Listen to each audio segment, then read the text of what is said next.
Les présumés acteurs de la tentative d'assassinat du président centrafricain, Faustin Archange Touadéra, sont libres. L'information a été rendue publique par l'ONU à travers le compte Twitter du chef de la MINUSCA, Mankeur Ndiaye, qui a fait savoir que les 4 militaires de l'armée française, opérant sous la bannière de l'ONU, arrêtés il y a 3 jours en Centrafrique et accusés d'avoir voulu assassiner le chef de l'État, ont retrouvé leur liberté. La même information a été confirmée par l'ambassade de France à Bangui sur Twitter également, sans plus de détails. Ce qui est sûr et certain est que pendant 3 jours, l'affaire de ces 4 militaires français arrêtés à Bangui parce que soupçonnés d'avoir tenté d'assassiner le mathématicien de Bangui a défrayé la chronique, mettant au devant de la scène médiatique l'éternel duel qui existe entre Moscou et Paris pour le contrôle de Bangui.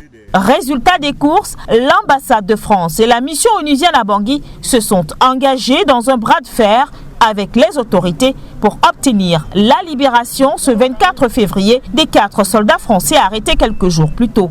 Ils avaient été appréhendés par les forces de sécurité en treillis lourdement armés et munis de leur badge de la MINUSCA à bord d'un véhicule blindé lundi devant l'aéroport de Bangui. L'ambassade de France et l'ONU avaient immédiatement indiqué qu'ils étaient membres de la sécurité rapprochée du chef de l'état-major de la force de maintien de la paix, la MINUSCA, le général Stéphane Machenoir, qu'il venait de déposer avant de prendre un avion pour Paris. Déjà, l'ONU et la France accusent régulièrement les autorités de Bangui d'être complices d'une campagne de désinformation anti-française, laquelle est pilotée par Moscou. Paris et son acolyte avaient alors dénoncé une manipulation grossière.